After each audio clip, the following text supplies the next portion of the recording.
I want to start tonight by saying that the family separation crisis and zero tolerance are not over. I mean that quite literally, but I also mean it a little bit philosophically.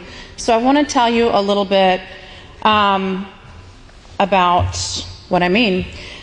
4 weeks ago, early on a Saturday morning, my husband, who is the co-founder of Immigrant Families Together, he's in the back, he is a refugee from Cuba, received an early morning call from a foster mom in the Bronx. She was calling because a 17-year-old in her care, we'll call him Javier, was being removed. She had found out from Cayuga that he was going to be removed later that night or early the next morning and sent to a detention facility in Texas where he would see a judge, and if he did not have a sponsor, would be deported immediately. He did not have a sponsor. We had been in the process of looking for a sponsor for him.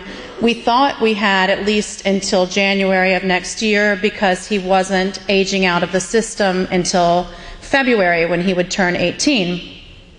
So we were shocked to get this phone call to say that he needed a sponsor immediately. And we rushed up to the Bronx to meet with him, to learn more about his story, and to be with this brave foster mom who was not supposed to contact us, who was not supposed to inform anybody that this child would be removed in the dark of night, exactly as you've heard on the news, put on a plane and sent to Texas to nobody knew where. He came to the United States from Guatemala as an unaccompanied minor, leaving behind his entire family. And he did not have anyone here other than a cousin who had initially said he could probably sponsor him, but later realized because he himself is undocumented, would be unable to fulfill that role, leaving Javier without anybody to potentially sponsor him.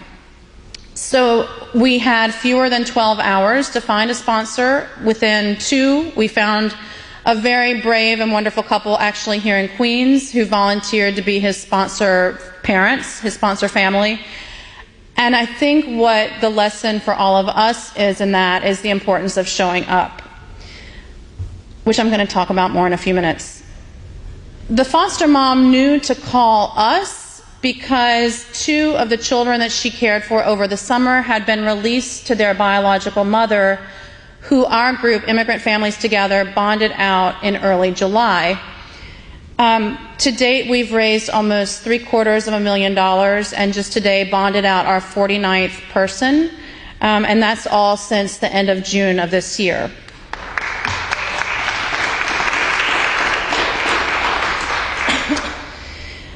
Melissa from the Jackson Heights Immigrant Solidarity Network said something at the beginning in her introduction that really struck me. She said that they believe in being persistent, loud, and gathered together.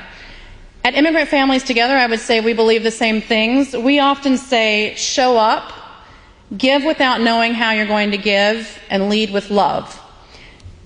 After Javier was removed, we found out a couple weeks later from the sponsor mom whom he was able to call that he was indeed taken to Tornillo, the tent city that you've read about and seen in the news. He does not have an attorney. He does not have anybody who can visit him. These are places that are deliberately put in isolated, distant areas where it becomes impossible or really, really difficult for people to go visit and to intervene, including attorneys. Immigration attorneys in particular are totally oversubscribed and tapped out. They can't afford, literally and figuratively, to get in a car and drive 2.5 hours to see one client in a tent camp, no matter how much they want to. And so I say this because I think it's really important to underscore the role that we can each play individually in actually showing up. As Ellen was saying, here in the New York and New Jersey area, we have detention facilities. There are organizations that invite volunteers to become part of their network of visitors to detainees. You can write detainees if you're not able to visit. Francisco and I actually get dozens of letters a week from women who are in detention facilities all over this country, moms who have come here from Central America and Mexico, who are desperate to see an attorney, who are desperate to be reminded that they exist, that people outside the walls of those centers know that they are alive and care about them.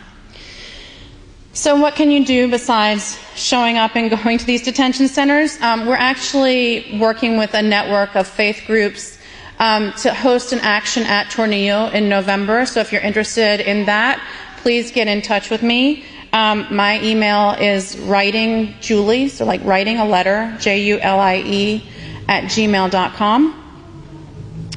But Tornillo is actually far away, so if that is too far for you, I would say this. A couple of weeks ago, another event that Jackson Heights Immigrant Solidarity Network hosted involved Alexandria Ocasio-Cortez, who said that one of the best things that you can do is check in on your neighbors. And here in Queens in particular, because of our diversity, many of our neighbors need us to check in with them and to let them know that we're here for them. The other thing that you can do really concretely and tangibly is to go with a recently released parent to a court appointment. We have many people who've been bonded out through our group who we've also come into contact with after the reunification deadline that we've picked up as families that we're also assisting, who need somebody to go with them to court appointments. With all of the people who've had somebody who have gone with them to a court appointment, none of those people have been deported. Your showing up really does matter. And so I think it's just important to remind people that your presence is crucial, and you can actually make a difference in this community and in this issue at many different levels. So thank you so much for being here tonight and for caring and for continuing to be involved in this issue.